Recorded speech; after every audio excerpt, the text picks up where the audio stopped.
Mabusisi ang pag-aproba sa budget ng gobyerno na dapat lang, hindi po ba? Dahil galing sa buwis na pinagpaguran ng bawat Pilipino. Tulad ng kaltas sa sahod at VAT na yan po yung dagdag sa presyo ng mga bilihin. Ang problema, halos bawat hakbang na pinagdadaanan ng budget nagiging pagkakataon din umano para maisingit o magsingit ng pondo ang ilang nasa gobyerno. Pagkatapos, sila rin umano ang kukubra ng porsyento. Himayin kung paano sa special report ni Maki Pulido.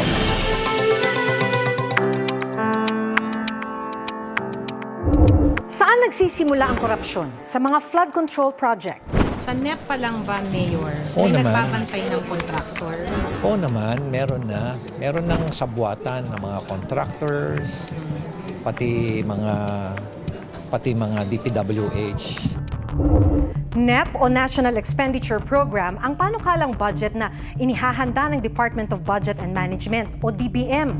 Lahat ng mga department at ahensya nagsusumite sa DBM ng mga gusto nilang proyekto at budget.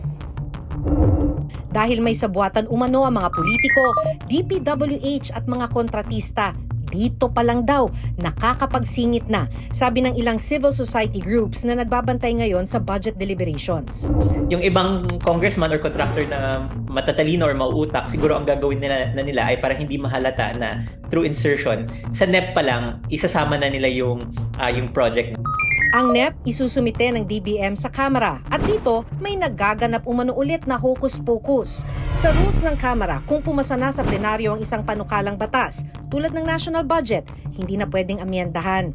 Pero sa Kamara, kahit pumasa na sa second at third reading, binigyan ng otoridad ang tinatawag na small committee para galawin ito. Ito raw ang ikalawang insertion. Ang small committee noong 2025 budget ay sina ako, Bicol Party List Representative Zaldico, dating chair ng House Committee on Appropriations, dating Marikina Representative Stella Kimbo, dating House Majority Leader Manuel Dalipe, at dating House Minority Leader Marcelino Libanan. Sa 2025 budget, ayon kay Navotas Representative Toby Chanco, si Zaldico ang proponent ng mahigit 13.8 billion pesos na flood control project sa iba't ibang distrito.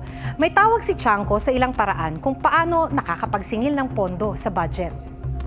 Ang parking at ang sagasa.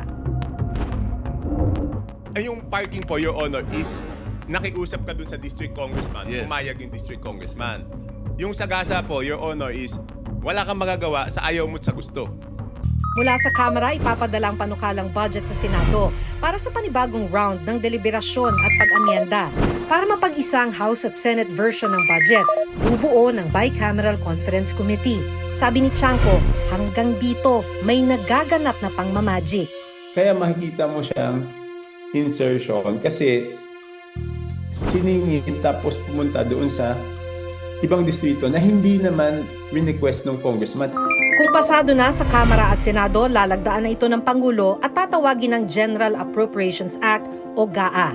Sabi mismo ng Congressional Policy and Budget Research Department ng Kamara, ang ending ng proseso nagiging higit na mataas ang budget ng DPWH sa GAA kung ikukumpara sa unang hinihingi sa NEP.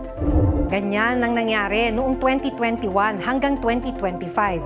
At nitong 2025 nga, halos 900 billion pesos na hinihinging DPWH budget sa NEP, naging mahigit 1 trilyong piso pagdating sa GAA.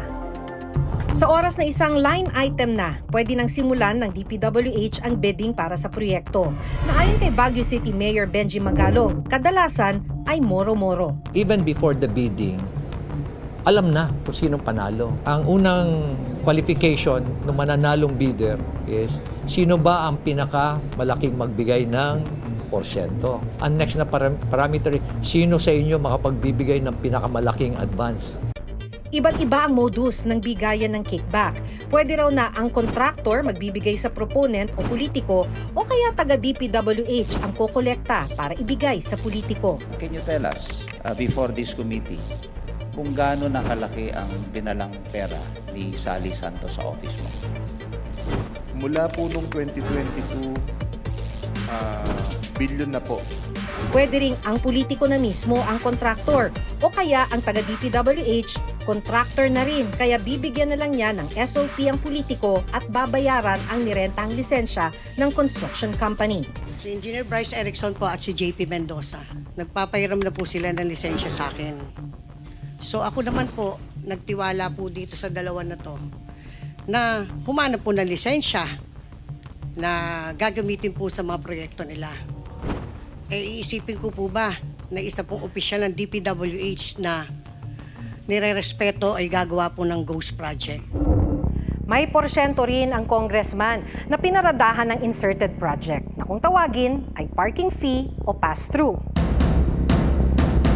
Dahil sa hatian sa pera ni Juan, may mga ghost project o kaya substandard na flood control project. Dahil swerte na kung may matirang 30% para ipatupad ang isang proyekto.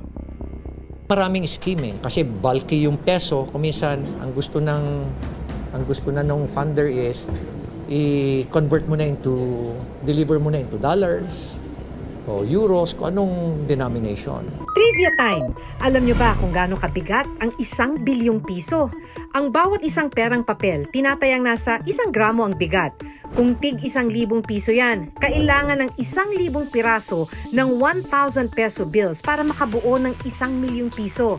Kaya ang 1,000,000 piso, tinatayang nasa 1 kilo ang bigat. At ang 1 billion pesos, nasa humigit kumulang 1 tonelada.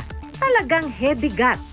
Ayon sa People's Budget Coalition, insertions ang pinalit ng mga nasa gobyerno nang tanggalin ang pork barrel nung panahon ng Aquino administration. Nagsimula raw lumobo ang insertions noong 2018. Yung pork barrel din, nakalista yung amounts. Yung insertions, hindi siya obvious. Sa ngayon, you really have to do like some forensic accounting. Ngayon siya lumalabas kasi nga parang lumabas yung lahat ng data. Para raw mangyari ang ganitong kalawak na korupsyon, ayon kay dating DPWH Secretary Rogelio Singson, sangkot lahat ng sangay ng gobyerno. Lahat sila involved.